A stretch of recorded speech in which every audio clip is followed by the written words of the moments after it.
I don't know.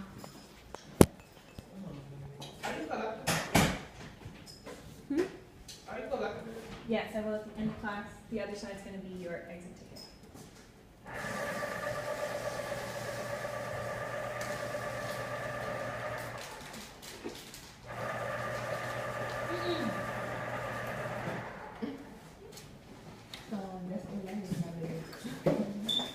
Alright, Carlton, take about 30 seconds. Jot down your thoughts. I'm sorry, it's so bright in here. It's very bright.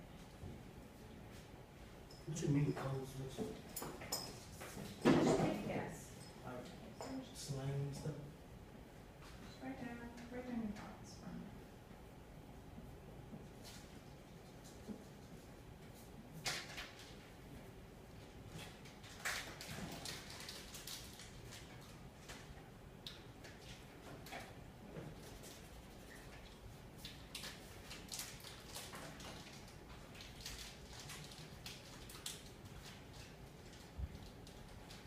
Teenage Ninja Turtles. Da, da, da, da. Alright. Deletion. What is code switching? I say code switching is when you go from an informal to a formal conversation. Some people use code switching because you can be informal with friends and people who you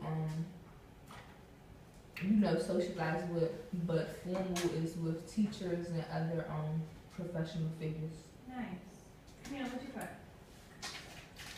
I said code switching is when someone changes how they talk based on who they're talking to or what they're doing. And I said people code switch because there's different ways to speak in different times. Nice. Carlton, views on that?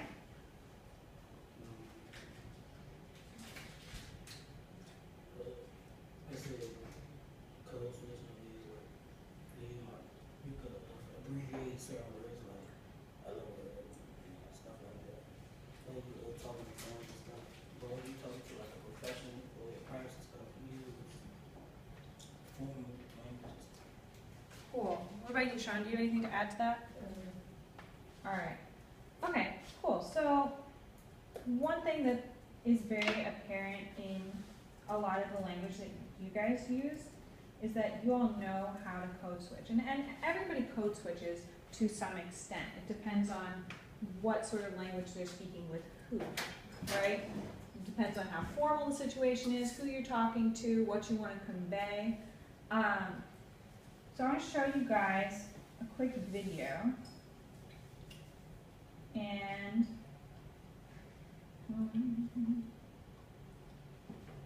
while we are watching this video, I want you guys to look at how is this an example of code switching and why is the switch important according to the video. So.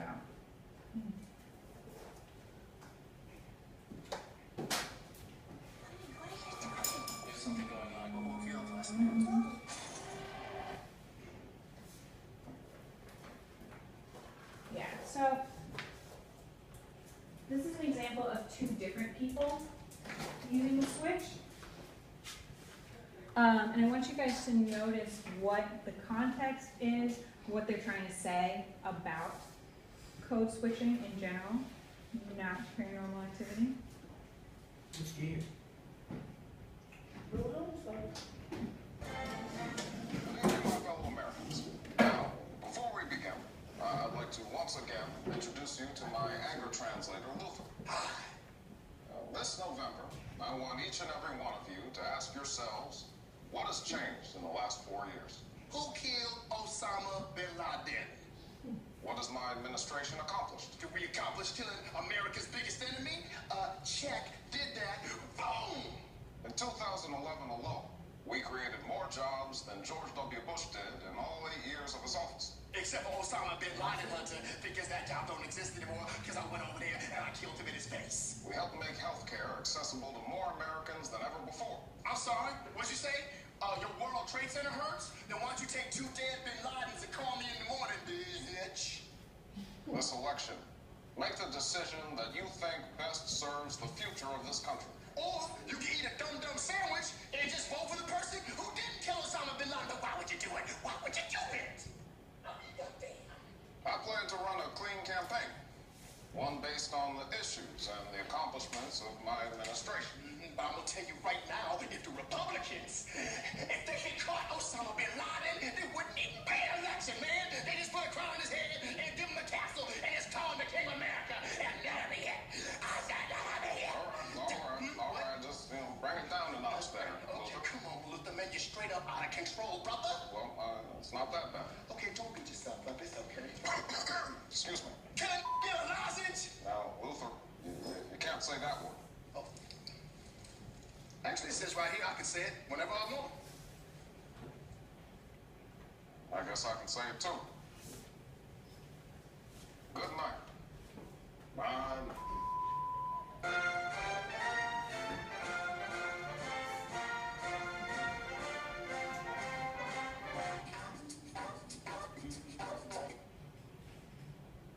All right. So what did you guys notice about the way they were switching? What were Key and Peele trying to say about the different contexts that you use different language in? Basically, it was supposed to be like, that's the stuff about him when he wanted to say, but he can't say it. So he probably does it like when he's around his friends or whatever. But like, this is the part that he can't say. Mm-hmm. What do you think, Sean? I think that, oh, what's the question? What were you noticing about what they were saying about code switching? Oh, one person, the man that was sitting down, he was like you said, he was giving a formal way of talking.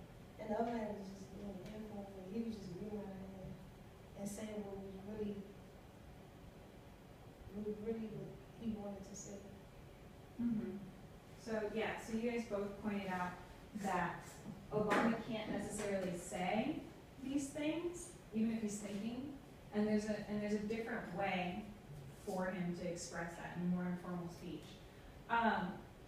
So a code in this context is a system of words, it's like a dialect. What is can you guys just shut your laptops? We don't need technology right now. Thank you. Can anyone tell me what a dialect is? Code. A what?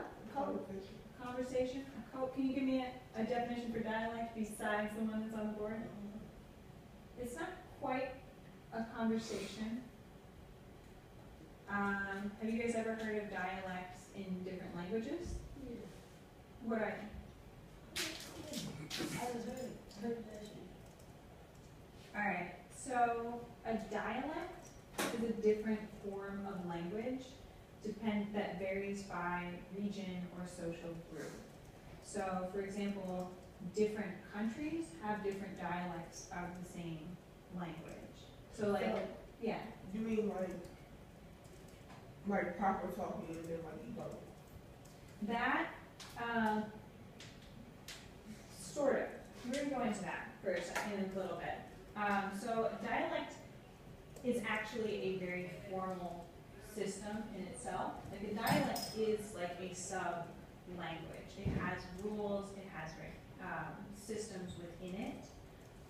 So an example would be like, if you guys have taken Spanish, they will tell you about like the Argentinian dialect sounds very different from the dialect that they speak in Spain, right? And there are all kinds of sub-dialects in Spain that use different words, slightly different grammar, different pronunciation within them, but it's all part of the same language. And no dialect is necessarily slang. It's like a small language within itself. And so to address Camille's point, actually, I've heard people refer to different speaking as proper speaking and ebonics, or proper speaking and slang before. Has anyone ever heard the term AAVE?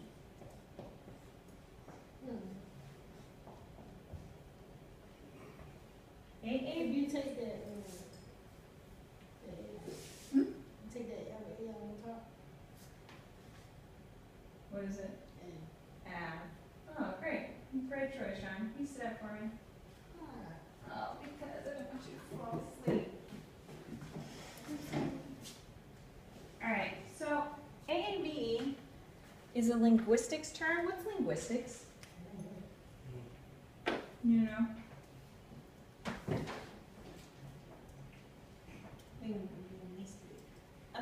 we had that word, is it L-I-N-G-U, something, I don't know, something. Yeah. Linguistics. G-U.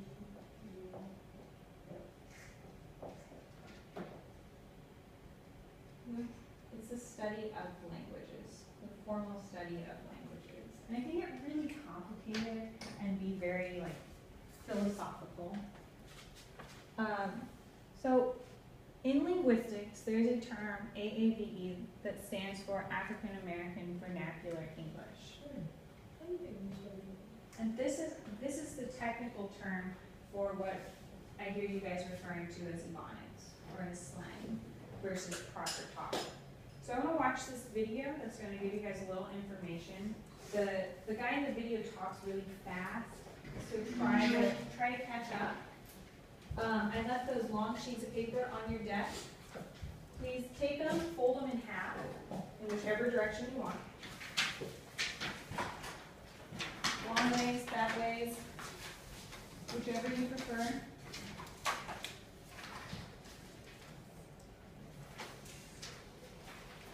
And on one side, write interesting.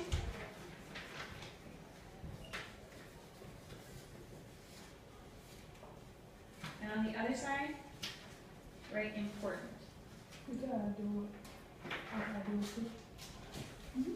It's just one paper, we're just using one. Just one paper. Okay, this one. Yeah, just use one each. So on one side write interesting, one side write important. As you guys are watching the video, I want you guys to be taking notes. I'm gonna take these up at the end of class. So you want us to write on one paper? You want us to write on one paper? Yes. Okay. Yeah, everything, or one paper each, not one paper as a group.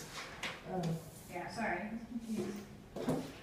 Yeah, so on one side, you're writing down things that stick out to you in the video that seem like personally interesting or that remind you of something else, that give you an idea about something.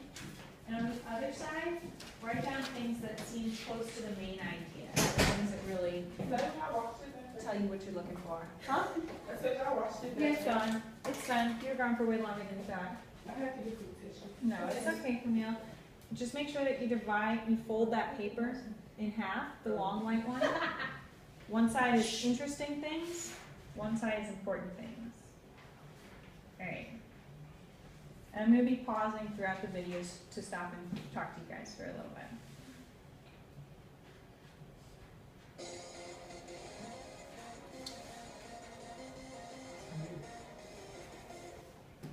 A couple thousand years ago, the ancient Greeks decided that all languages besides ancient Greek sounded like bar.